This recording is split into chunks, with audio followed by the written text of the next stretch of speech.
अच्छा, Wurtz reaction लिखनी है। 1,5 डाई क्लोरो साइक्लोब्रोमेन और क्लोरेन cyclo octane, sorry, di bromo. इसमें क्या प्रॉब्लम है? एक मैंने 3 मेंबर रिंग बनाई, प्रॉब्लम कराई थी। एक जगह से कार्बेनियन बना लो, एक जगह से कार्बेनियन बना लो और दूसरे पे अटैक कर दो।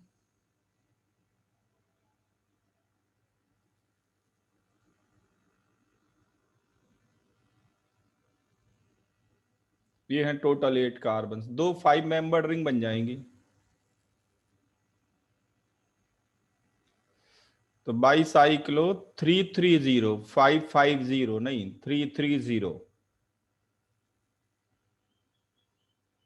इसका आईयूपीएसी नेम होगा बाई साइक्लो 3,3,0 330 ऑक्टेन। बिल्कुल सिंपल प्रॉब्लम है।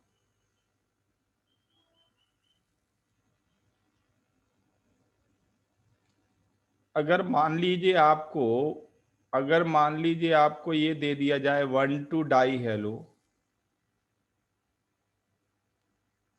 और Mg ले लिया जाए ड्राई ईथर मीडियम में, या सोडियम ले लिया जाए ड्राई ईथर मीडियम में, क्या बनेगा?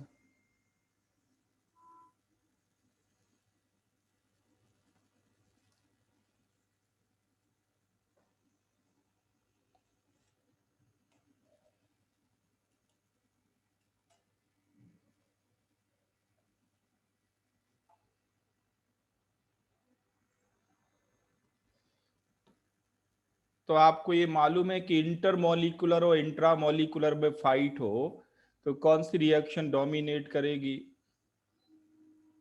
इंटर और इंट्रा में फाइट हो तो इंट्रामोलिकुलर डोमिनेट करेगी। दोनों केस में साइक्लोहेक्सीन मिलेगा आपको, दोनों केस में साइक्लोहेक्सीन मिलेगा। सबको समझ में आया कैसे?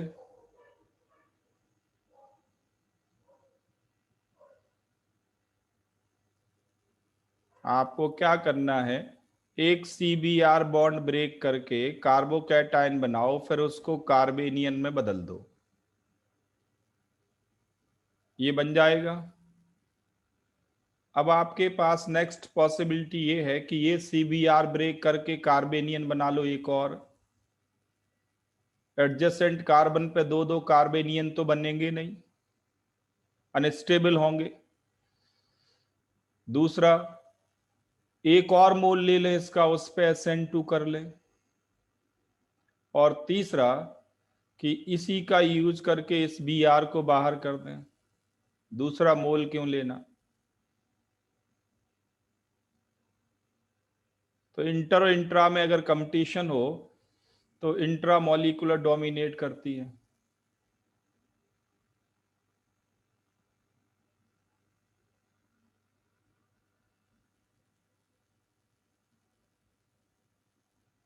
क्लियर है सबको ये?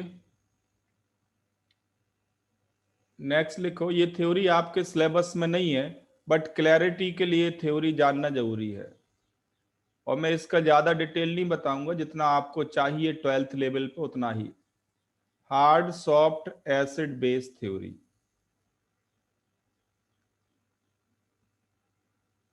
HSAB, ये बहुत यूजफुल थ्योरी है। 12th लेवल तक आप आसानी से 2-3 बातें समझ जाएंगे।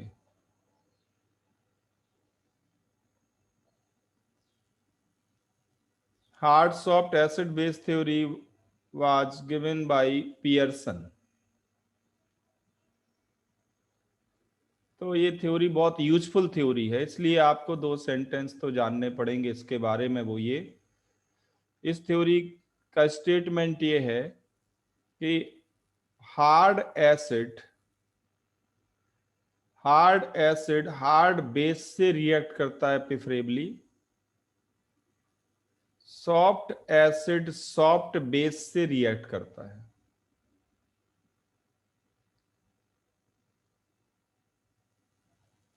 मतलब ये कि हार्ड एसिड के सामने अगर हार्ड बेस हो और सॉफ्ट बेस हो तो वो किससे कंबाइन करना पसंद करेगा? वो रिएक्ट करता है हार्ड बेस से। ये थ्योरी का स्टेटमेंट है, इसके पीछे बहुत बड़ी थ्योरी है, उसके डिटेल में नहीं जाना। But what is hardness? मैं वर्ड यूज कर रहा हूं यहां पे, हार्डनेस।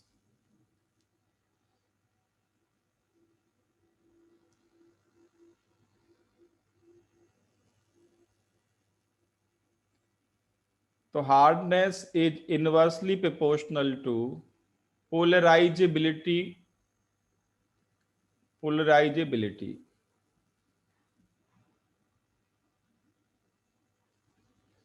ये इंपॉर्टेंट पॉइंट है, सिंपल सा।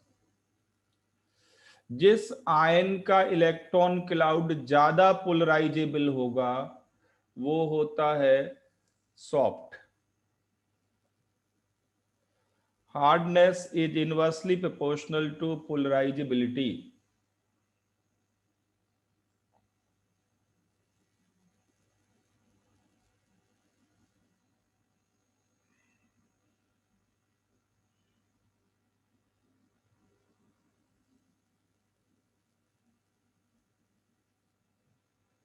आपसे कहें कि इन तीन की हार्डनेस कंपेयर करो, F-, OH- and NH2-, these are the bases, compare the hardness of these bases।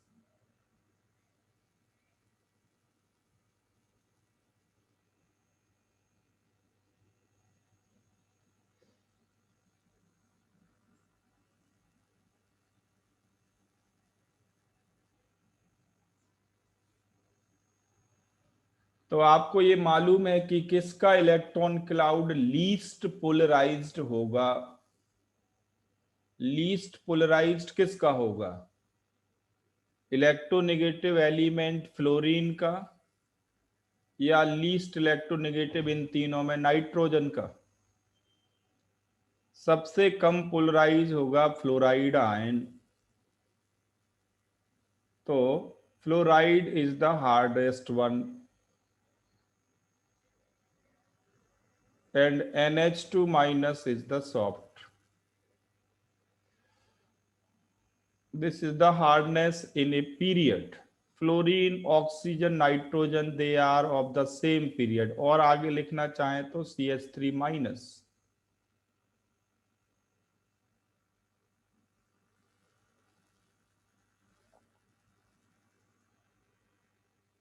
Fluorine, oxygen, nitrogen, carbon belong to same period.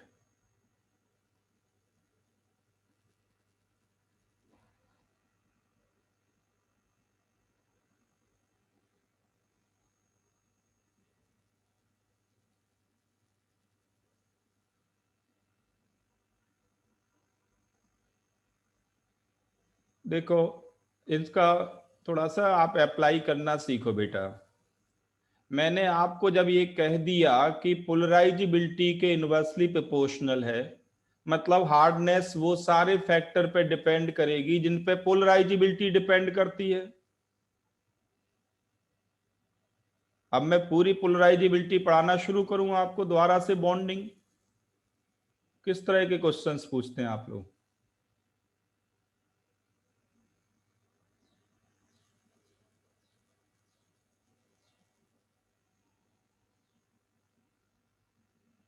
अगर पोलराइजिबिलिटी साइज पे डिपेंड करती है तो हार्डनेस भी साइज पे डिपेंड करेगी। अगर पोलराइजिबिलिटी चार्ज पे डिपेंड करती है तो हार्डनेस भी चार्ज पे डिपेंड करेगा। अननेसेसरी क्वेश्चंस नहीं पूछने हैं, जो मैं बोल रहा हूं उसको सिंपल सी बात को कॉम्प्लेक्स नहीं करना है।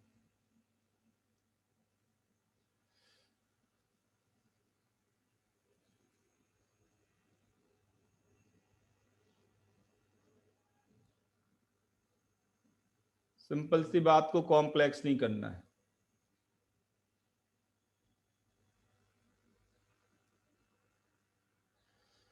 तो देखो आगे, अगर आपसे कहें कि इनकी हार्डनेस कंपेयर करो, OH ion, SH ion, SEH ion, इनकी हार्डनेस कंपेयर करो।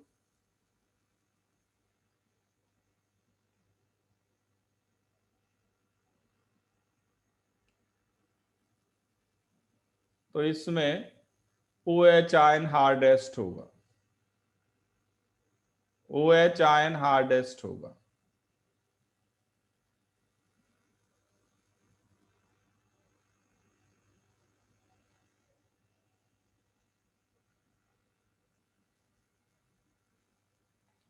अगर हेलाइड आयन में आपसे पूछा जाए तो हार्डनेस का ट्रेंड क्या होगा?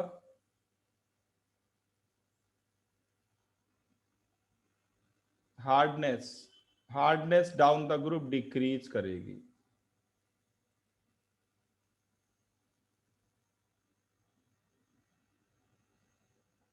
तो ये तो मैंने एनायन की बात की। Now we take cation. Cation में जो हार्डेस्ट होता है वो है H plus ion. H plus ion is infinitely hard cation.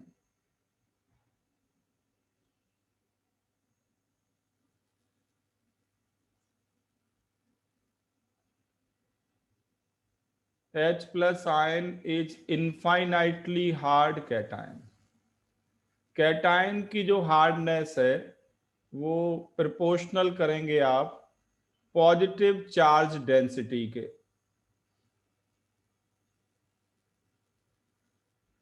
जिसकी पॉजिटिव चार्ज डेंसिटी होगी वो सबसे कम पोलराइज होगा। यहाँ पे कैटायन का भी इलेक्ट्रॉन क्लाउड पोलराइज होता है। कैटायन का इलेक्ट्रॉन क्लाउड पोलराइज होता है और जिसकी पॉजिटिव चार्ज डेंसिटी हाई है वो सबसे कम पोलराइज होगा। मींस वो कॉम्पैक्ट आयन होगा। कॉम्पैक्ट कैटायन जितना कॉम्पैक्ट होगा उतना ही ज्यादा वो हार्ड होगा, उसका इलेक्ट्रॉन क्लाउड उतना ही कम डिस्टॉर्ट होगा।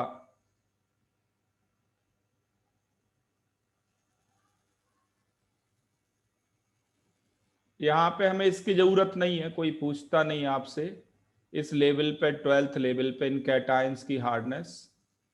जो काम की चीज है वो ये है, अगर मैं आपसे कहूं कि मेरे पास एक पार्शियली पॉजिटिवली चार्ज्ड कार्बन है और एक कंप्लीटली पॉजिटिवली चार्ज्ड कार्बन है, बताइए इनमें से हार्डर कौन?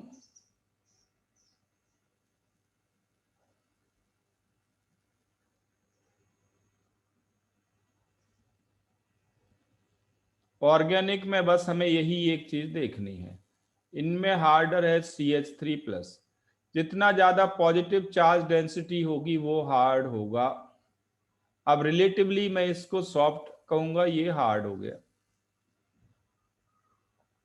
तो पार्शियल पॉजिटिवली चार्ज कार्बन को आपको सॉफ्ट मानना है। This is in fact soft acid.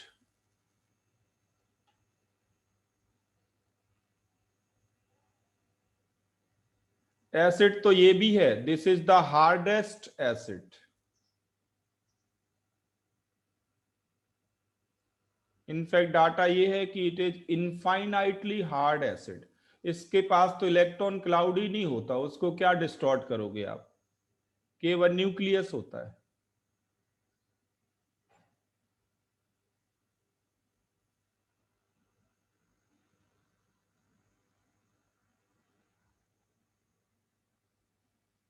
तो H plus ion is infinitely hard acid.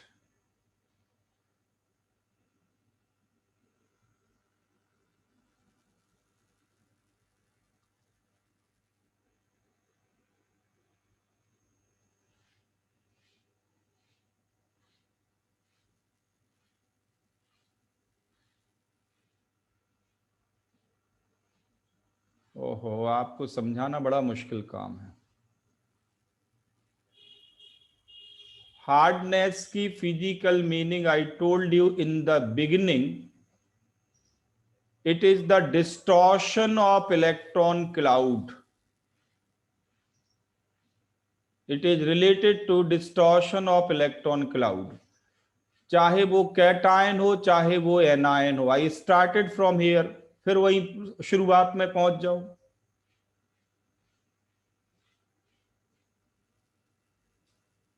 What is polarisability? पहले तो आप बेटा बॉन्डिंग पढ़ो। पोलराइजिबिलिटी का मतलब है डिस्टॉर्शन ऑफ इलेक्ट्रॉन क्लाउड। जिसका डिस्टॉर्शन आसान होगा उसकी हार्डनेस कम होगी, वो सॉफ्ट होगा। सिंपल मीनिंग सोचो सॉफ्टनेस और हार्डनेस की। ऐसे सोचो एक आयन है, चाहे वो कैटायन हो चाहे वो एनायन हो, अगर उसके इलेक्ट्रॉन क्लाउड को आप बाहर खींच सकते हो तो वो सॉफ्ट है।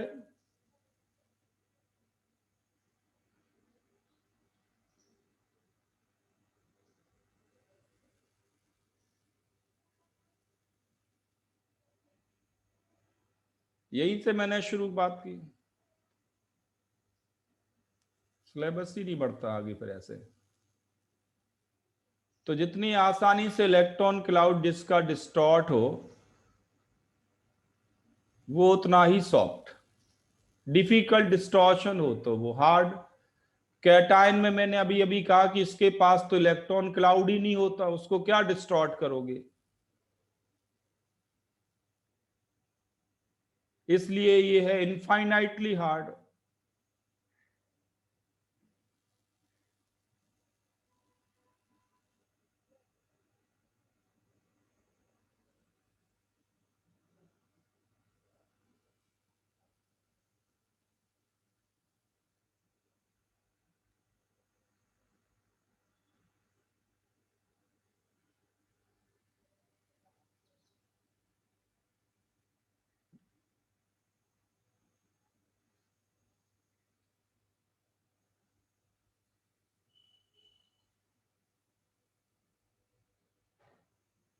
ठीक है, तो पार्शियल पॉजिटिव चार्ज हो तो वो सॉफ्ट एसिड।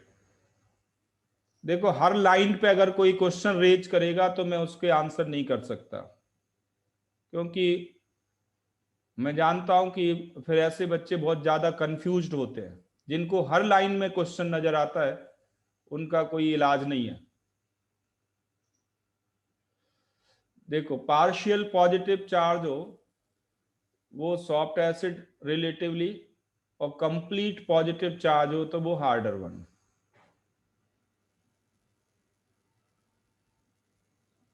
हार्ड एसिड और हार्ड बेस क्यों आपस में रिएक्ट करते हैं आसानी से? क्योंकि हार्ड एसिड और हार्ड बेस जो इंटरेक्शन है वो इलेक्ट्रोस्टैटिक इंटरेक्शन है।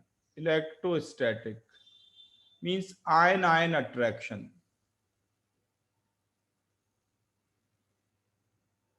बट सॉफ्ट एसिड और सॉफ्ट बेस जो इंटरेक्शन है वो है म्यूचुअल पोलराइजेशन पे बेस्ड। Mutual polarisation. अब इसके फर्दर डिटेल में नहीं जाना, हमें हमें अभी रिसर्च नहीं करनी, काम की चीज आप नोट करें। इनमें डिफरेंस किस बात का है? हार्ड एसिड और hard base interaction electrostatic attraction होता है। सॉफ्ट एसिड और सॉफ्ट बेस म्यूचुअल पोलराइजेशन पे बेस्ड है। म्यूचुअल पोलराइजेशन मतलब कैटायन एनायन को पोलराइज करे, एनायन कैटायन को पोलराइज करे। दो पार्टिकल एक दूसरे के इलेक्ट्रॉन क्लाउड को पोलराइज करें और पोलराइज करके शेयरिंग स्टार्ट हो जाए।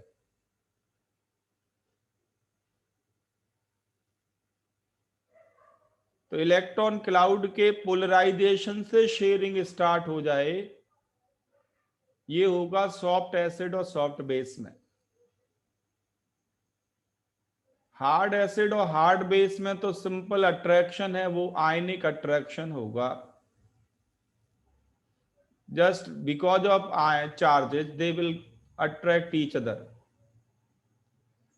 तो आयन आयन अट्रैक्शन है जो डोमिनेट करेगा हार्ड एसिड हार्ड बेस में, और म्यूचुअल पोलराइजेशन डोमिनेट करेगा सॉफ्ट एसिड सॉफ्ट बेस में। अब देखो इसको अप्लाई कैसे करना है, इसको अप्लाई कैसे करना है। दो एग्जाम्पल से आपको समझ में आ जाएगा। जैसे आपके पास CH3Br है और इसमें मैंने डाल दिया साइनाइड आयन, साइनाइड आयन इसमें मैंने डाल दिया, और दूसरा मेरे पास है CH3+ आयन और इसमें मैंने साइनाइड आयन डाल दिया।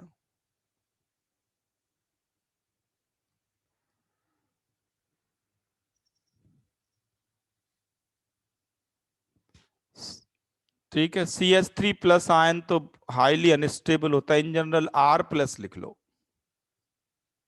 कोई कैटायन हमारे पास है जो भी बने। दोनों में साइनाइड आयन डाल दिया। डिफरेंस ऑब्जर्व करें आप, अगर इन दोनों को रिलेटिवली देखें तो ये होगा सॉफ्ट एसिड और R+ होगा हार्ड एसिड। बस ऑर्गेनिक में यही चाहिए कार्बन के बारे में, और कुछ नहीं जानना आपको। तो ये सॉफ्ट एसिड और ये हार्डर एसिड। कार्बन और नाइट्रोजन को कंपेयर करें तो कौन हार्डर, कौन हार्ड कौन सॉफ्ट?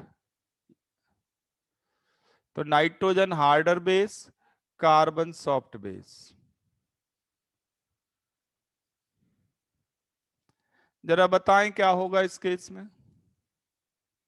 ये सॉफ्ट एसिड है तो hard soft acid base theory कहते हैं कि सॉफ्ट एसिड सॉफ्ट बेस से कंबाइन करेगा तो प्रोडक्ट बनेगा साइनाइड।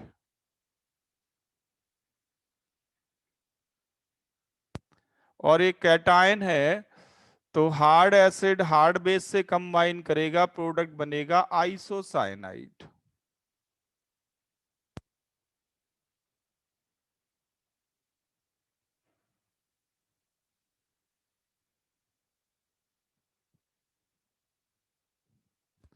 बस ऑर्गेनिक में यही एक पॉइंट है, कार्बन पार्शियली पॉजिटिवली चार्ज होगा या कंप्लीटली चार्ज होगा।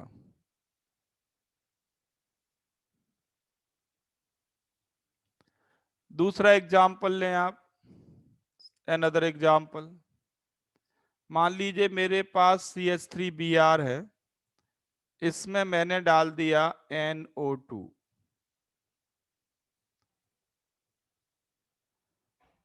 ये hard soft acid base theory कहाँ अप्लाई करना है आपको, ये नोट कर लें कहाँ अप्लाई करना है। जब अटैकिंग रिएजेंट में दो या दो से ज्यादा डिफरेंट डोनर साइट्स हो, आपको ये डिसाइड करना हो कि रिएक्शन किसके थ्रू लिखें।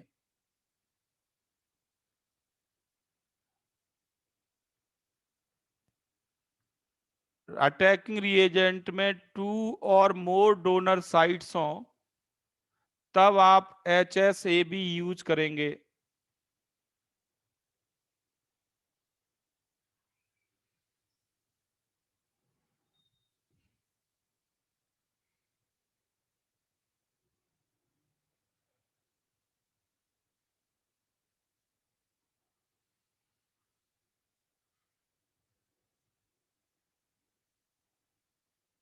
अब यहाँ पे दो, ये ऑक्सीजन तो इक्विवेलेंट है, रेजोनेंस करके सेम ही आ जाएंगे। दो डिफरेंट डोनर साइट है, नाइट्रोजन ऑक्सीजन। ये है पार्शियली पॉजिटिवली चार्ज, तो इस केस में किसके थ्रू रिएक्शन होगी?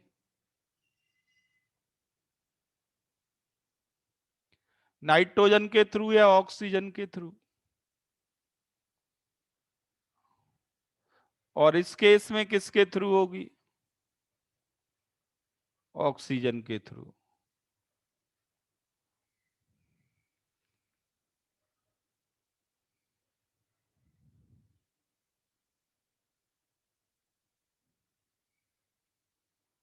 समझ में आ रहा सबको?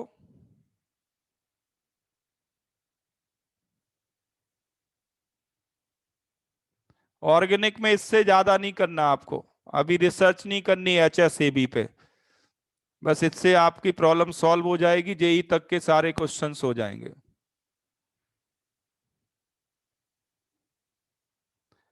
इससे आपकी प्रॉब्लम सॉल्व हो जाएगी सारी। अब देखें, लास्ट क्लास में मैंने जो आपसे प्रॉब्लम पूछी थी वो ये है।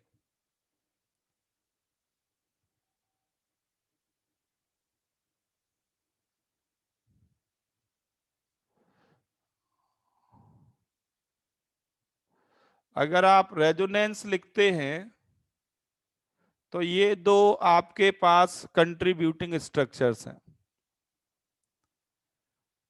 अगर इनकी रिएक्शन कराएं, इसकी या इसकी, दोनों तो डीलोकलाइज सिस्टम में है, किसी एल्काइल हैलाइड से SN2 होने वाली है। रिएक्शन O के थ्रू लिखेंगे या C के थ्रू लिखेंगे, अब आपको ये डिसाइड करना है कि रिएक्शन O के थ्रू लिखें या C के थ्रू लिखें।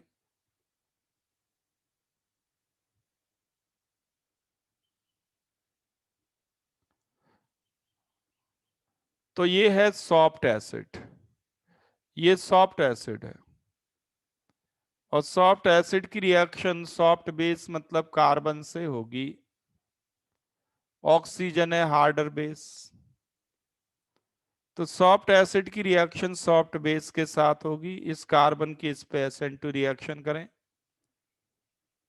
ये प्रोडक्ट बनेगा।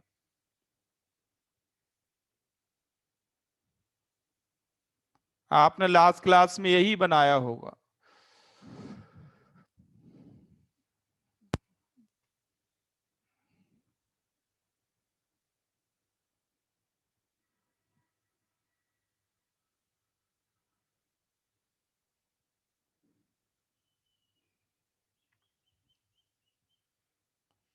थोड़े और एग्जाम्पल ले लें। आपके पास कार एल्काइल हैलाइड है, इसमें आपने ऐड कर दिया OCN, isocyanate ion, sorry cyanate ion, cyanate, NCO isocyanate होगा, आपने साइनेट आयन डाल दिया, और R+ में आपने साइनेट आयन डाल दिया।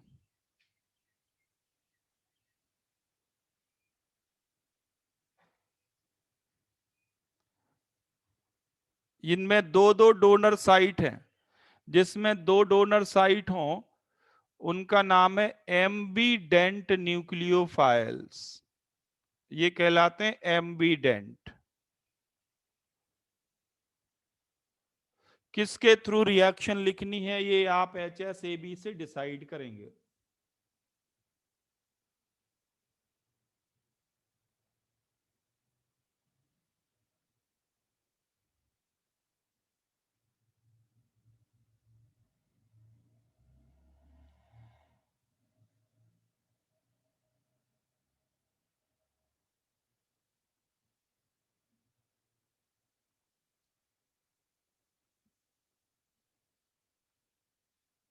तो पहले केस में बनेगा RnCO,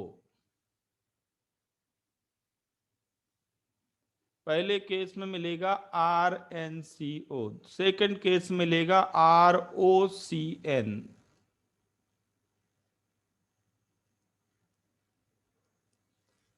सबको समझ में आ गया? इनफैक्ट अगर मैं कंसेप्चुअली आपको बताऊं, ये पॉइंट आगे आने वाला है फर्दर, जब भी ये कार्बोकैटायन के थ्रू हम रिएक्शन लिख रहे हैं, इसका नाम है SN1 और ये है SN2। SN2 कंसर्टेड होगी, उसमें कार्बोकैटायन नहीं बनेगा।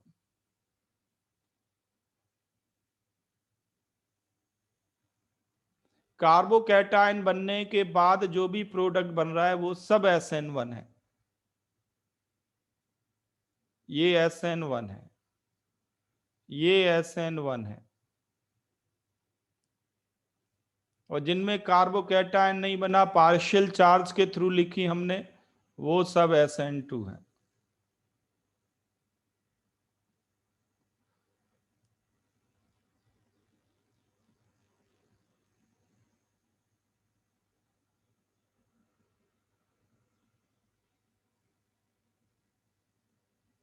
जिनमें भी कार्बोकैटायन बन रहा है वो सब SN1 है।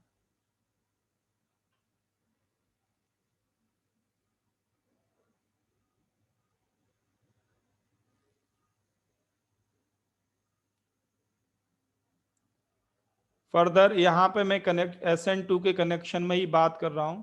कार्बोकैटायन बनता कहां है आसानी से? जैसे आपके पास कोई भी हैलाइड हो, कोई भी हैलाइड हो,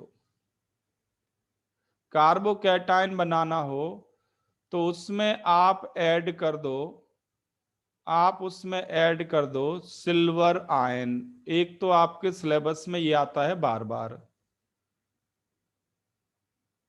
सिल्वर आयन कार्बोकैटायन बनाने में हेल्प करेगा। इसके 2 पॉइंट फर्दर अभी बताएंगे आपको। सिल्वर आयन कार्बोकैटायन बनाने में हेल्प करेगा। दूसरा है, अगर आप लुईस एसिड लेते हैं, लुईस एसिड लाइक SbF5 और BF3 BCl3, ये लुईस एसिड, ज्यादातर SbF5 आता है जेई में। अगर आप लुईस एसिड लेते हैं तो भी कार्बोकैटायन बन जाएगा।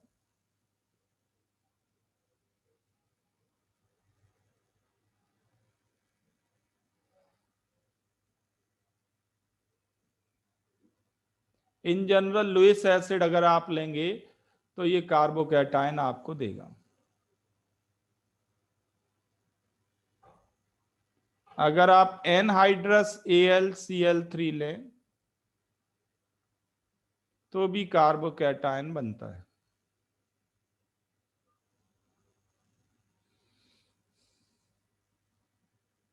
एनहाइड्रस AlCl3 भी लुईस एसिड है।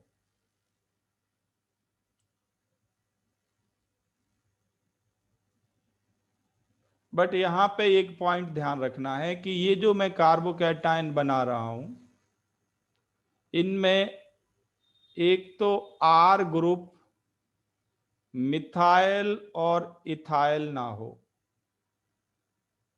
R ग्रुप मिथाइल और इथाइल, और इन जनरल सीधे कहें प्राइमरी ना हो, सिंपल प्राइमरी, सिंपल प्राइमरी ना हो।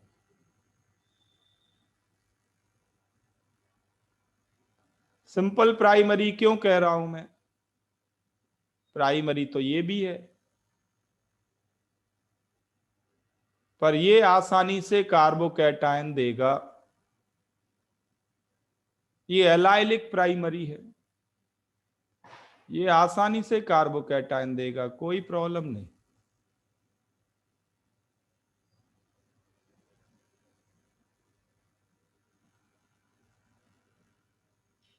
सिंपल प्राइमरी मतलब कार्बोकैटायन को स्टेबलाइज करने के लिए कुछ भी अवेलेबल ना हो,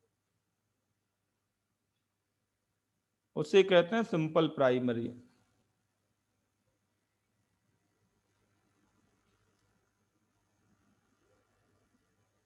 सिंपल प्राइमरी,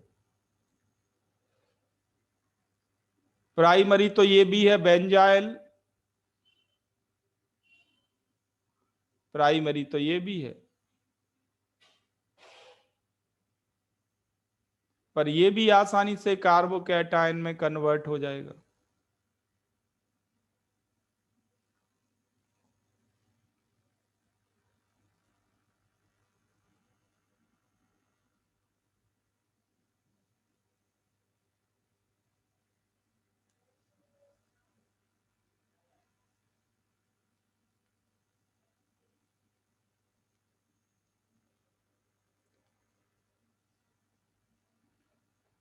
ठीक है, बट पॉइंट ध्यान देना है एक, ये लिख लिया आप सबने?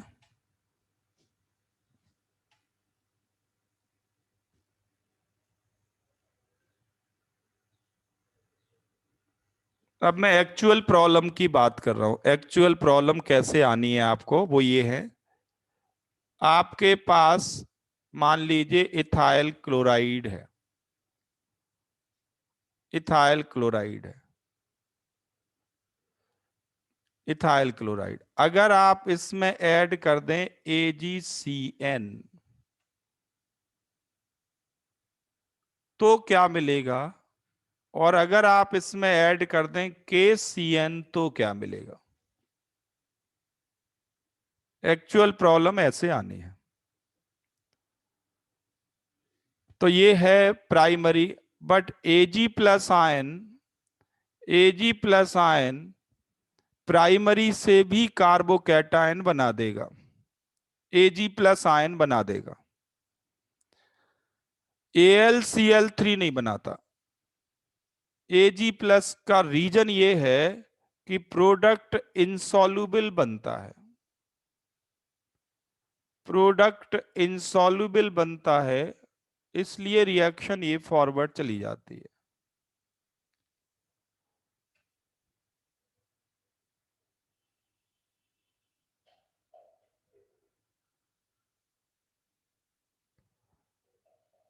ये रिलेटिव बात है AgCN और AgCl की सॉल्युबिलिटी पे, ये सॉल्युबिलिटी बेस्ड होती है। AgCl लेस सॉल्युबल है, ये फॉरवर्ड चली जाती है, मतलब कार्बोकैटायन बन जाएगा। ये अनस्टेबल है तो भी बन जाएगा, और फिर इनकी आपस में रिएक्शन होगी, और इनकी आपस में रिएक्शन होने के बाद क्या बनेगा,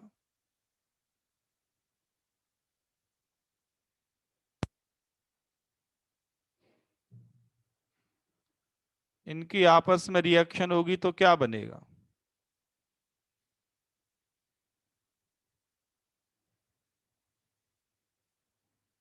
साइनाइड या आइसोसाइनाइड, आइसोसाइनाइड मिलेगा।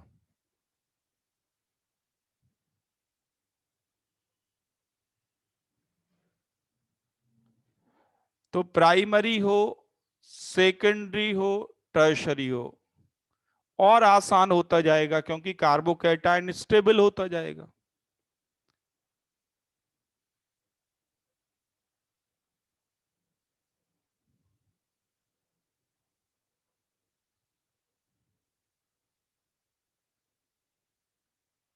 रिएक्शन और आसान होती जाएगी अगर ये टर्शरी हैलाइड हो जाए।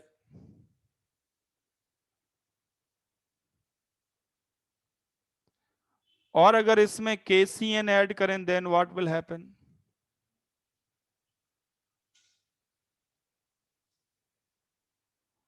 अगर इसमें KCN ऐड करें तो क्या होगा,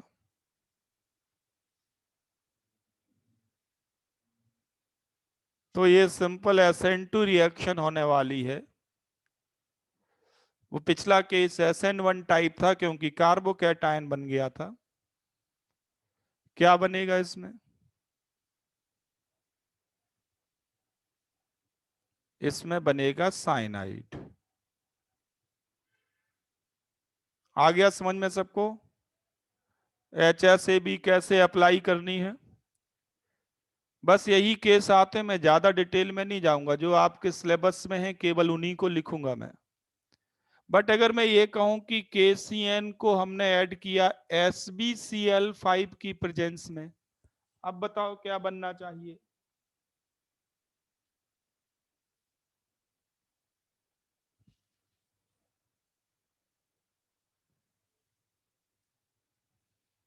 तो SbCl5 इतना स्ट्रॉन्गर लुईस एसिड होता है कि ये भी कार्बोकैटायन बना देगा।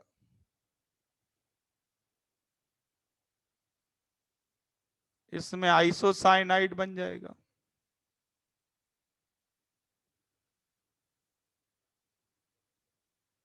डिफरेंस क्लियर हो गया सबको। और जिसमें भी कार्बोकैटायन बनता है वो मैकेनिज्म का नाम है SN1। तो देखो एक केस तो ये आता है एम्बिडेंट में AgCN और KCN का, एक तो इनके क्वेश्चंस आते हैं अक्सर। एक और केस आता है बार बार, वो ये है AgNO2 and KNO2, AgNO2 and KNO2।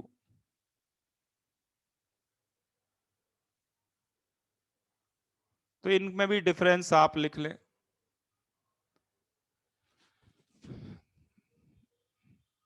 अगर ये प्राइमरी हैलाइड है, प्राइमरी, और AgNO2 ऐड करें तो ये SN2 टाइप ही देता है। बट अगर ये सेकेंडरी और टर्शरी है और AgNO2 ऐड करें तो ये SN1 देता है। ये कंपटीशन होता है प्रोडक्ट की सॉल्युबिलिटी और AgNO2 के साथ। तो AgNO2 प्राइमरी से तो कार्बोकैटायन नहीं बना पाता, सेकेंडरी टर्शरी से बनाता है। आप प्रिडिक्ट करें क्या बनेगा? अगर मैंने बता दिया, ये पॉइंट ध्यान रखना पड़ेगा आपको।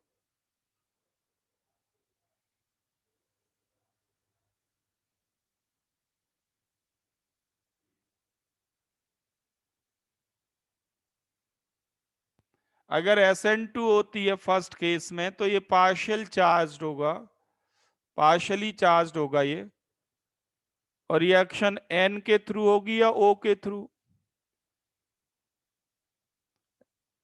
रिएक्शन होगी N के थ्रू, तो RnO2 मिलेगा। बट अगर ये सेकेंडरी और टर्शरी है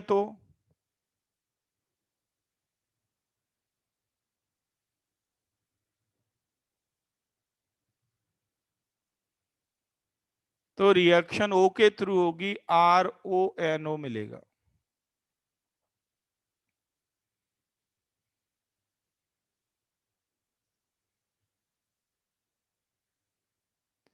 अब एनसीईआरटी बुक की मैं बात कर रहा हूं। एनसीईआरटी में ये डिस्प्यूटेड केस है, AgNO2 और KNO2 वाला। Disputed in what sense? उन्होंने क्या लिखा हुआ है, उन्होंने क्या लिखा हुआ है? उन्होंने लिखा हुआ है कि RX के केस में NO2 बनेगा,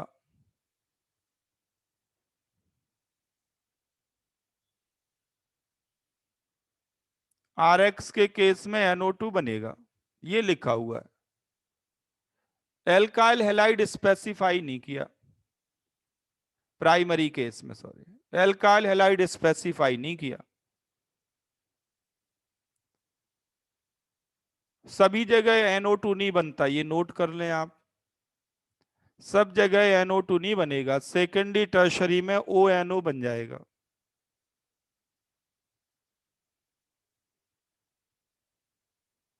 एनसीईआरटी में केवल ये लिखा हुआ है, पूरी बात नहीं लिखी उन्होंने।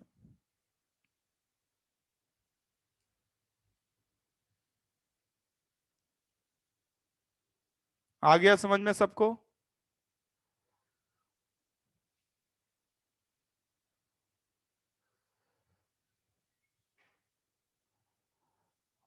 ओके। और अगर इसमें ऐड कर दें KNO2, KNO2,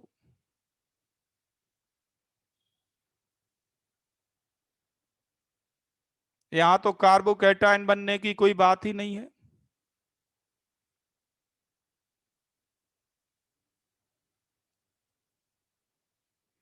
कार्बोकैटायन की पॉसिबिलिटी तो सिल्वर सॉल्ट के साथ सोचना है।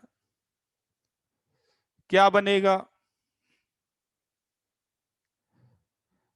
RnO2 बनेगा, RnO2 बनेगा। बट बट अब यहां पे एक बहुत ही डिस्प्यूटेड केस में बात करने जा रहा हूं,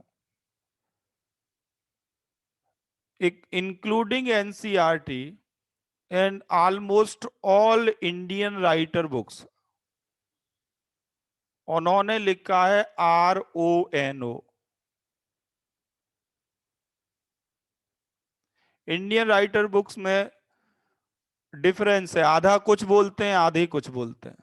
आधे बोलते हैं RnO2, आधे बोलते हैं RONO। एनसीईआरटी में भी RONO लिखा हुआ है।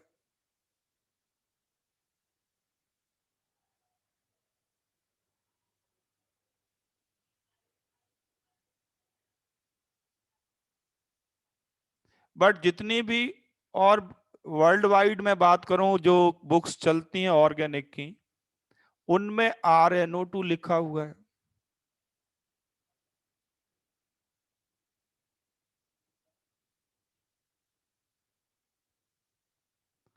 अब मान लीजिए एग्जाम में प्रॉब्लम आ गई, क्या करें?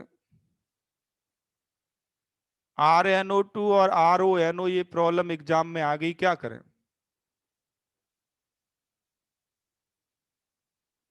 तो आप NCERT को फॉलो करेंगे और यही आंसर करेंगे, भले ही ये गलत हो। HSAB के अकॉर्डिंग ये गलत है।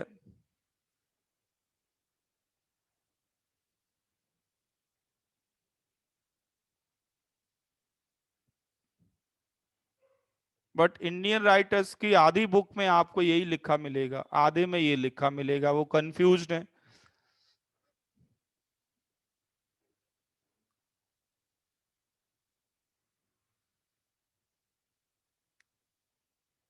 और इवन कुछ ऐसी बुक्स हैं स्टैंडर्ड लेवल की, इवन जो बड़ी बड़ी यूनिवर्सिटीज में चलती हैं वर्ल्ड की, उनमें क्या है, जहां HS से भी उन्होंने समझाया है, एक्सप्लेन किया है, वहां पे तो RX की रिएक्शन KNO2 के साथ लिखी तो RnO2 बना। और फिर जब एल्काइल हैलाइड चैप्टर आया, वहां पे RONO भी लिख दिया। अब ये टाइपिंग मिस्टेक है या क्या मामला है, समझ में नहीं आता। कुछ बुक्स कुछ लिखती हैं, कुछ कुछ लिखती हैं। अब हमारी कंट्री के जो कोचिंग चलती हैं उनके नोट्स देखें, बड़े बड़े ब्रांड जो चलते हैं, उन सब के नोट्स में भी यही लिखा मिलेगा, RONO। मतलब उन्होंने भी डेलिबरेटली NCERT को ही अडॉप्ट किया, क्योंकि फ्यूचर में यहाँ पे, सॉरी, पास्ट में ये देखा गया है कि अगर कोई डिस्प्यूटेड केस है तो मार्क्स उसी को मिले हैं जो NCERT में लिखा है।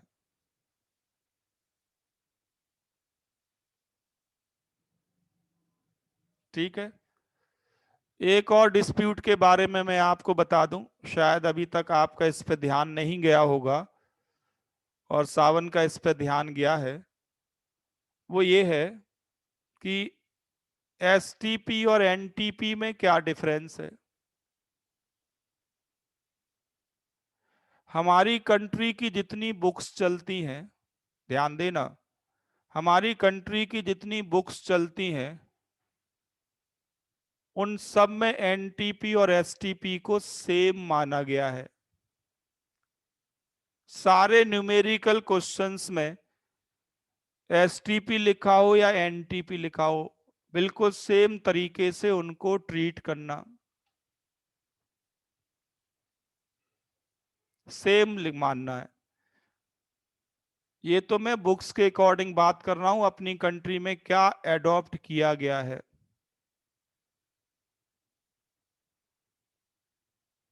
But conceptually STP and NTP same नहीं होते। STP और NTP कंसेप्चुअली सेम नहीं होते। STP में क्या है, सबको मालूम है, 273 केल्विन, प्रेशर 1 एटमॉस्फियर, ये था ओल्ड कंसेप्ट, और अब उसको कर दिया 1 बार। अब का मतलब कब, आई थिंक 1990 के आसपास ये चेंजेस आए थे, जहां मेमोरी में आ रहा है मेरी। तो ये, सॉरी, ये मॉडर्न है। फिर भी 1 एटमॉस्फियर ले लो या 1 बार ले लो, न्यूमेरिकली ज्यादा डिफरेंस नहीं है, कैलकुलेशन आसान होता है 1 बार लिखने से। अगर इनको MKS में बदलें तो 1 एटमॉस्फियर इक्वल टू होता है 1.01 into 10⁵ newton per metre square. 1 bar equal to होता है 10⁵ न्यूटन पर मीटर स्क्वायर। अब बताओ किससे कैलकुलेशन आसान होंगे? तो कैलकुलेशन आसान होंगे बार से, इसलिए एटमॉस्फियर को किस में कन्वर्ट कर दिया गया, बार में। फिर भी बुक्स में एटमॉस्फेयर से भी कर सकते हैं, लिखा हुआ है सब। ये दोनों ही करेक्ट माने जाते हैं, अप्रोक्सीमेट वैल्यूज हैं। तो एसटीपी में भी चेंज आया over the period of time. Old concept था 1 एटमॉस्फेयर, फिर आया 1 बार। एनटीपी डिफरेंट होता है। एनटीपी में जो टेम्परेचर है वो 293 केल्विन होता है, 20 डिग्री सेल्सियस।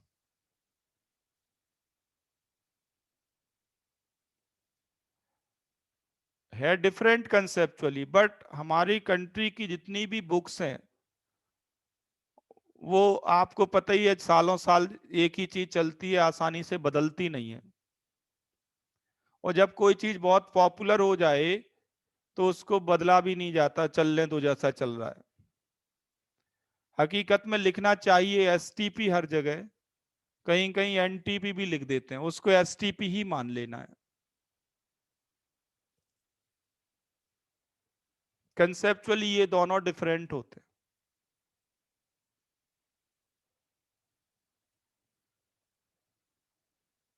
बात समझ में आ रही?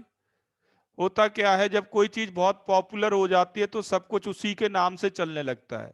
एसटीपी बहुत ज्यादा पॉपुलर हो गया तो एनटीपी लिखो, वो भी एसटीपी के नाम से ही चलता है। जैसे आप देखें, कई बार ऐसा देखा गया है कि कोई कस्टमर शॉप पे पहुंचा और उसने कहा कॉलगेट दे दो। शॉपकीपर कॉलगेट दे देता है उसको, बोलता है कॉलगेट, ये पेप्सोडेंट चाहिए उसको।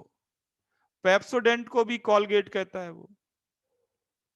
तो कॉलगेट का मतलब कॉलगेट ब्रांड नहीं है। कॉलगेट का मतलब है यानी टूथपेस्ट, उसे चाहिए पेप्सोडेंट है।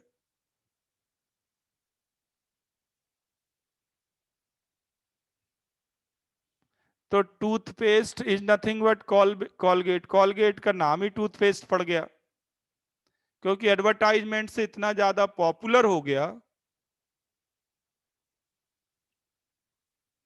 तो ये मैं बात कर रहा हूँ यूज टू की, इस तरह से गलत चीज वो पॉपुलर होती है।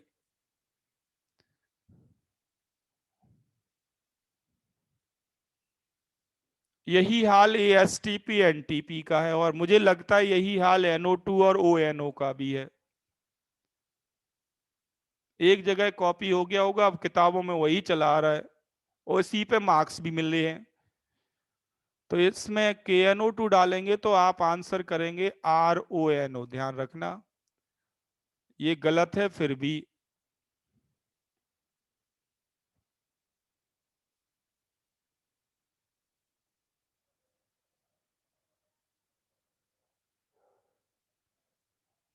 तो ये दो केस आते हैं अक्सर एम्बिडेंट न्यूक्लियोफाइल में, AgCN KCN। ठीक है, AgCN KCN। तो मैं एक बार फिर से इनको समरी कर दूं, आपको आसान हो जाएगा। देखो, एल्काइल हैलाइड प्राइमरी सेकेंडरी और टर्शरी में कोई भी हो, AgCN आप डालेंगे तो आप केवल SN1 करेंगे। Primary alkyl halide, sorry alkyl halide primary हो, प्राइमरी, AgNO2 डालेंगे तो SN2 करेंगे। यहाँ पे सेकेंडरी और टर्शरी के साथ SN1 करना।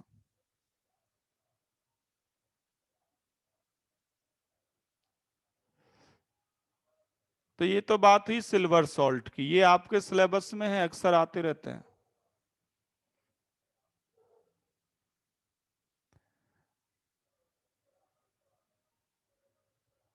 दूसरा, RX में अगर आप KCN डालें, यहां कोई प्रॉब्लम नहीं है, यहां सारी बुक्स में साइनाइड दिया गया है, कोई प्रॉब्लम नहीं है। सारी बुक्स में साइनाइड लिखा हुआ है।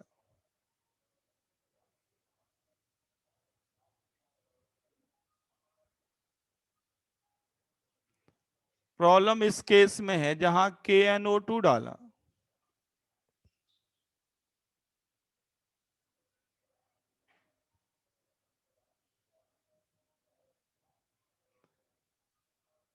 बुक्स में ये आंसर लिखा हुआ है। आप ONO ही करेंगे।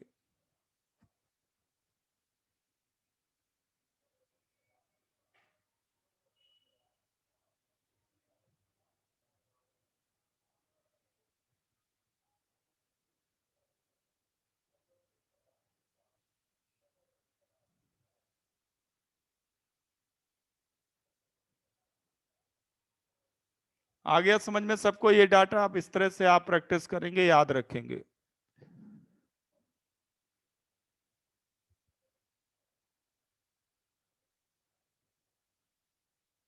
ठीक है, ये दोनों SN2 ही है। अब अगर आप इन दोनों को देखें तो आप खुद ही कंट्राडिक्ट कर जाएंगे। आप कहोगे कार्बन नाइट्रोजन में रिएक्शन कार्बन के थ्रू की, लेस इलेक्ट्रोनेगेटिव के थ्रू, सॉफ्ट बेस के थ्रू। RnO2 में रिएक्शन हम ऑक्सीजन के थ्रू कर रहे हैं। इन दोनों को आप देखेंगे तो खुद ही अपने आप को कंट्राडिक्ट कर देंगे।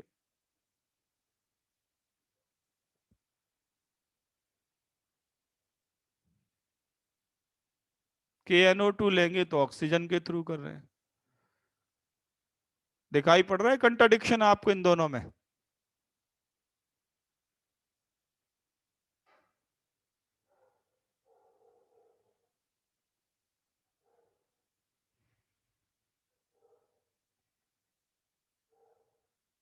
ठीक है, बट अभी हमें नंबर लाने हैं, अभी हमें रैंक लानी है, तो उसके लिए जो बुक्स कहती हैं हमारी NCERT, उसी को फॉलो करना।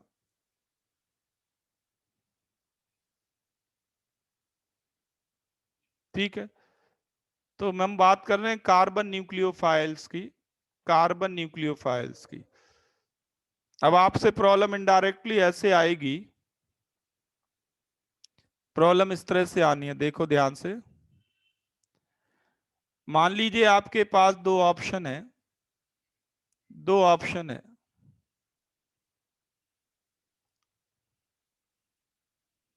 इसमें आपने डाल दिया CH3 MgBr, CH3 MgBr आपने इसमें डाल दिया। ये तो मैंने डायरेक्ट केस दे दिया, थोड़ा इनडायरेक्ट करते हैं। चलो इसका प्रोडक्ट सोचना, अभी एल्डिहाइड कीटोन में आएगा। इसको इनडायरेक्ट में ऐसे कर रहा हूं, ध्यान देना।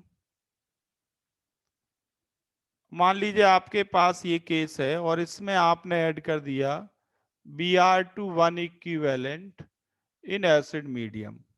आपको प्रोडक्ट P1 मिल गया, प्रोडक्ट P1 आपको इसमें मिल गया। और फिर आपने इसमें ऐड कर दिया से CH3 MgBr, प्रोडक्ट आपको मिला P2। आपको बताना है P1 और P2 में, P1 और P2 प्रोडक्ट क्या होंगे।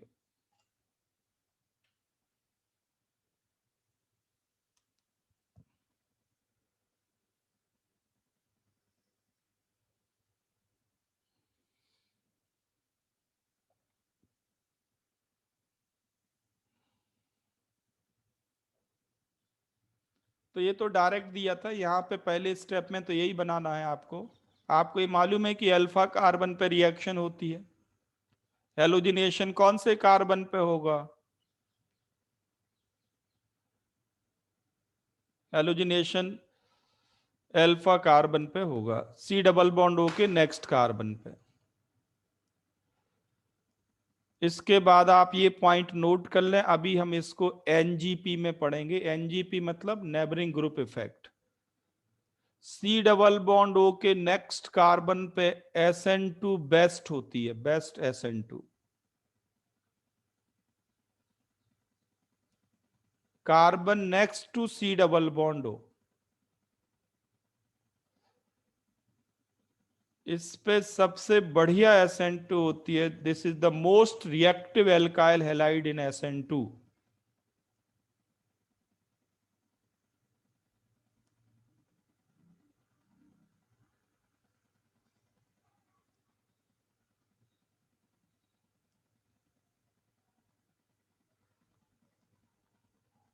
C डबल बॉन्ड O से। क्यों ऐसा होता है ये तो आपके सिलेबस से फिर बाहर होगा, पर आप चाहें तो एक पॉइंट लिख सकते हैं। Due to small gap between HOMO and LUMO. अभी आपके सिलेबस से बाहर है वैसे तो, फिर भी आपको अगर क्वेश्चन आता है तो इससे बाहर नहीं जाना, बस ये याद रख लो, due to small energy gap between HOMO and LUMO.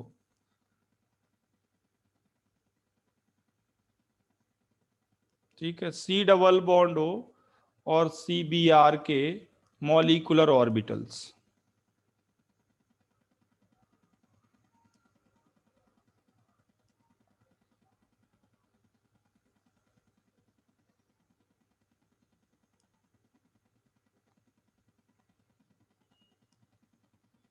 तो ये कार्बन न्यूक्लियोफाइल की बात हुई। नेक्स्ट हम आसानी से फिनिश कर सकते हैं, write down nitrogen nucleophiles. Nitrogen nucleophiles आपके पास है प्राइमरी एल्काइल हैलाइड, अमोनिया डाल दो इसमें न्यूट्रल, RnH2 बन जाएगा। मैकेनिज्म लिख सकते हो इसकी,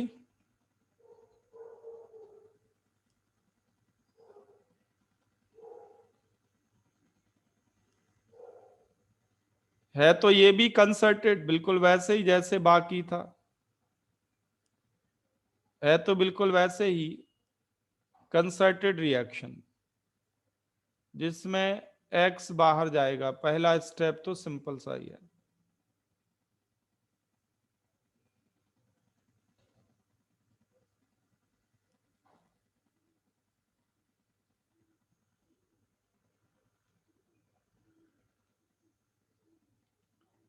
इसी स्टेप को कहते हैं SN2। और इसके बाद नेक्स्ट स्टेप ये, यहां से N को न्यूट्रल करना है H फ्री करके।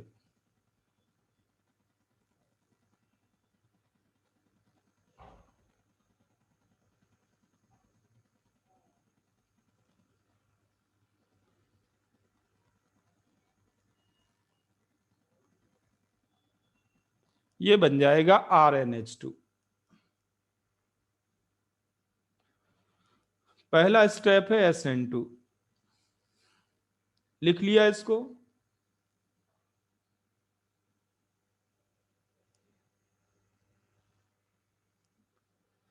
बट रिएक्शन यहां रुकती नहीं है, इसकी खास बात यह है, इसलिए प्रॉब्लम बार बार आई हुई है। अगर और एल्काइल हैलाइड डाल दें तो फिर SN2 शुरू हो जाएगी, और एल्काइल हैलाइड डाल दें तो फिर SN2 शुरू होगी।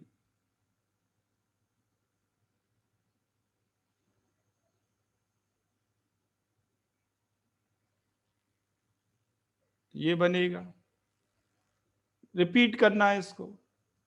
N पहले इलेक्ट्रॉन देगा, फिर H फ्री करो, और एल्काइल हैलाइड डाल दें तो क्या होगा। अगर और एल्काइल हैलाइड डाल दें तो क्या होगा,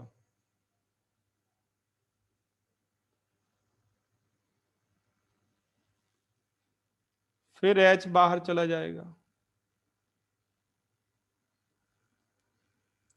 तो देखो सबसे पहले बनता है प्राइमरी एमीन, फिर बनता है सेकेंडरी एमीन, फिर बनता है टर्शरी एमीन। और रिएक्शन तब तक चलती रहती है जब तक नाइट्रोजन के पास लोन पेयर हो।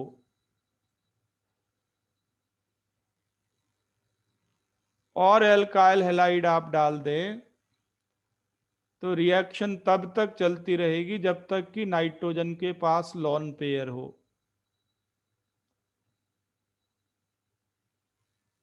ये बन जाएगा। अब तो नाइट्रोजन न्यूट्रल नहीं हो सकता क्योंकि H ही नहीं बचा, X माइनस। ये क्वाटरनरी अमोनियम सॉल्ट कहलाता है, क्वाटरनरी अमोनियम सॉल्ट।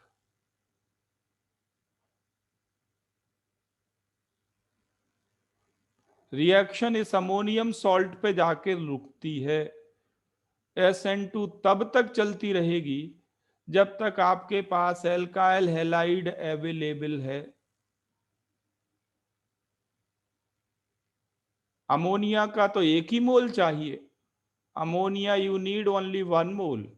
अमोनिया हमने फर्दर यूज नहीं किया, प्रोडक्ट का यूज करते गए।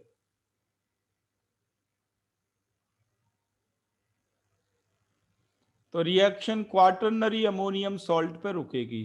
या सीधा पॉइंट ये है कि नाइट्रोजन पे जब तक लॉन पेयर आएगा तब तक रिएक्शन चलती रहेगी।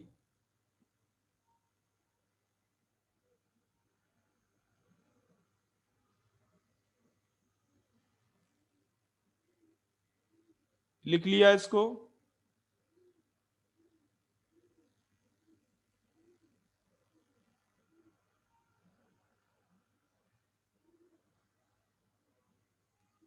मतलब ये है, फर्दर मैं आपको बता दूं कि अगर आपको इस तरह से रिएक्शन लिखी हुई है और रिएक्शन इस तरह से लिखी हुई है, तो आपको समझना है कि एग्जामिनर क्या चाहता है।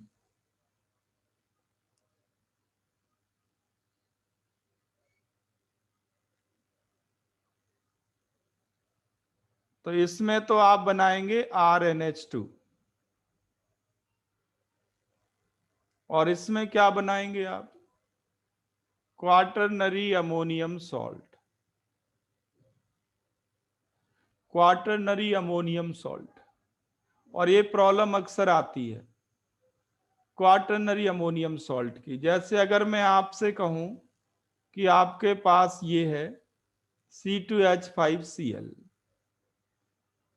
ये एक्सेस में है, इसका प्रोडक्ट बना P1, और उसको एल्कोहलिक KOH के साथ हीट कर दिया, प्रोडक्ट मिला आपको P2 + P3। बता सकते हो P1 P2 P3 क्या है? आप लिख चुके हैं।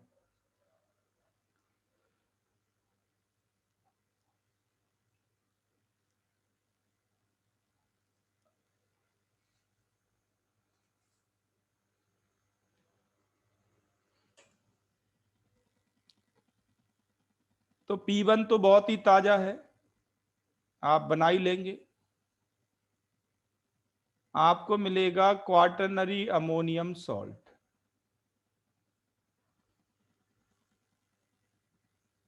ये सारे लाइक ग्रुप हैं। क्वाटरनरी अमोनियम सॉल्ट मिलेगा।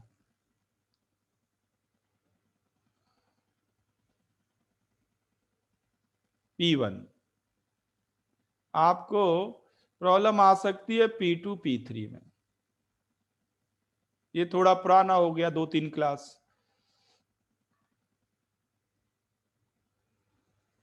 OH आयन आपने इसमें डाल दिए तो नेम रिएक्शन होगी जिसका नाम है हॉफमैन एलिमिनेशन।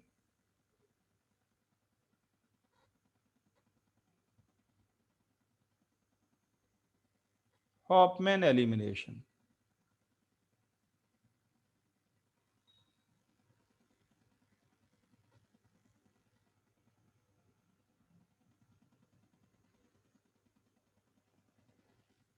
कुशाग्र बेटा, अमोनिया में कितनी नाइट्रोजन है?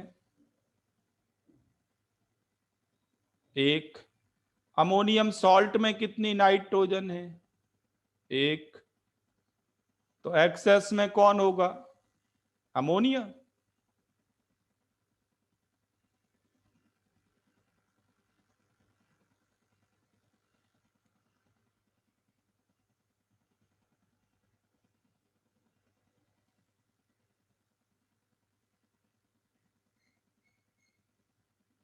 चलो ठीक है, एल्काइल हैलाइड एक्सेस में होना चाहिए। अब आपको ये मालूम है कि ये जो नाइट्रोजन पे पॉजिटिव चार्ज है ये लीविंग ग्रुप की तरह भी काम करता है। तो ये इसके लिए अल्फा हो गया, ये बीटा हो गया। आपने बेस डाला तो आपको मिलेगा इथीन और टर्शरी एमीन मिलेगा। ये है फाइनल P2 P3।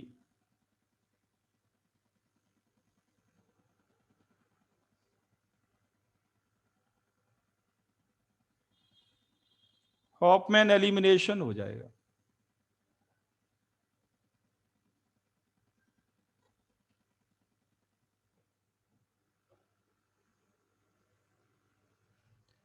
जल्दी लिखो।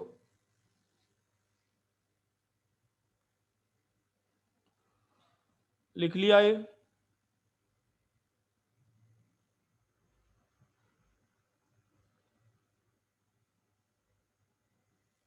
इसको पूरा करते हैं, बस 2 लाइन और हैं। अगर आपको इनडायरेक्ट सोर्स चाहिए, इनडायरेक्ट सोर्स नाइट्रोजन न्यूक्लियोफाइल का, तो NH2 ग्रुप से कौन सा ग्रुप बॉन्डेड हो फर्दर? NH2 ग्रुप से कौन सा ग्रुप बॉन्डेड हो जिससे कि आपको ये N- मिल जाए?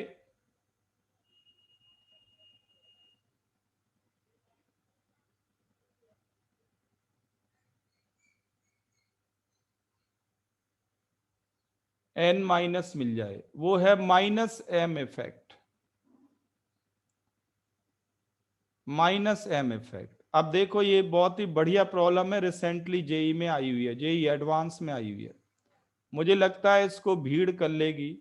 स्ट्रक्चर देख के नहीं डरना, प्रॉपर्टी देखें आप।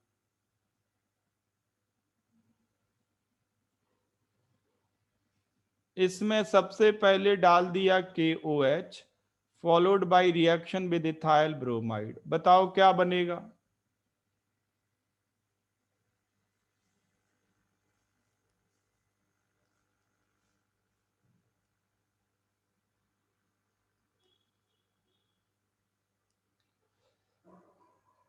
देखो ये ऑप्शन में थे, मैं 2 ऑप्शन लिख रहा हूं जहां पे आपको थोड़ा सोचना पड़ा होगा, बच्चों को जहां थोड़ा सोचना पड़ा होगा।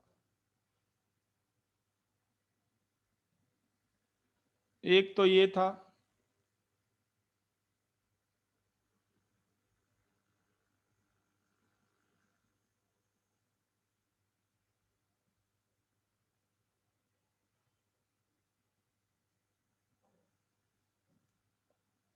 एक ये था। इन दोनों में डिसाइड करना है कि क्या मिलेगा। ये तो कंफर्म्ड है कि भाई NH के एडजेसेंट दो दो C डबल बॉन्ड O हैं। C डबल बॉन्ड O का -M इफेक्ट होता है, C डबल बॉन्ड O का -M इफेक्ट होता है।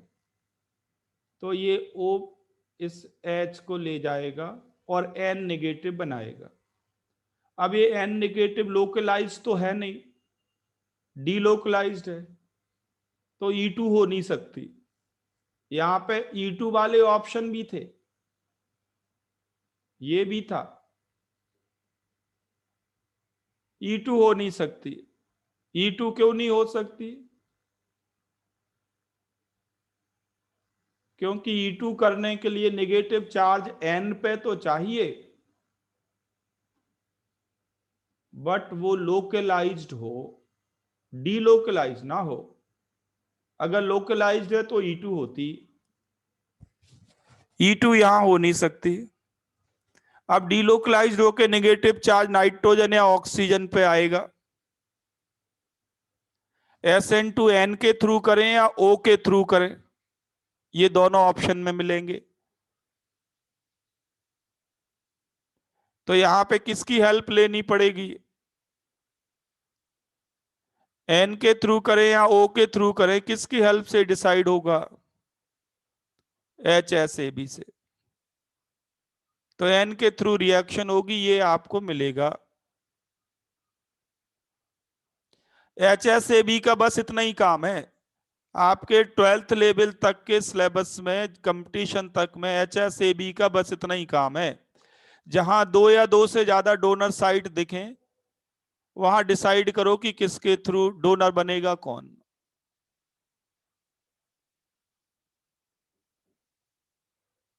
किसके थ्रू लिखें रिएक्शन और डोनर कौन बनेगा। सबको समझ में आ गया?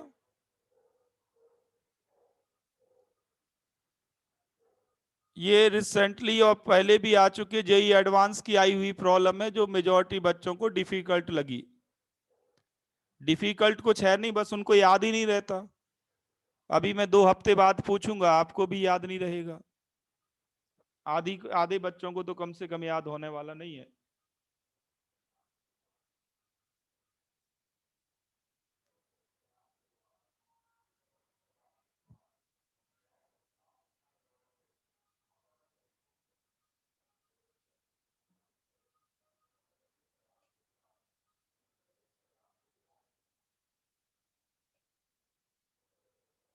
देखो मैं आपको एक पॉइंट आउट कर दूं,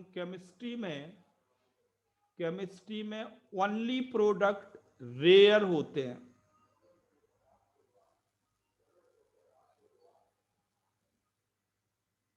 अगर आपके पास लॉन्ग कार्बन चेन है, कई रिएक्टिव साइट्स हैं, तो ओनली प्रोडक्ट रेयर होगा। हमेशा कई ऑर्गेनिक प्रोडक्ट बनेंगे और आपको मेजर प्रोडक्ट डिसाइड करना होगा। एक्सक्लूसिव प्रोडक्ट उसी में बनेगा जिसमें रिएक्टिव साइट ही सिंगल हो, जिसमें रिएक्टिव साइट ही सिंगल हो।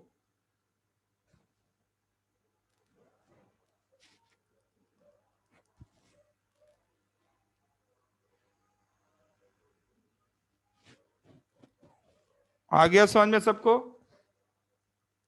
तो यहां तक आप प्रैक्टिस करें, संडे के टेस्ट से ये कंफर्म हो जाएगा कि किसको कितना समझ में आया।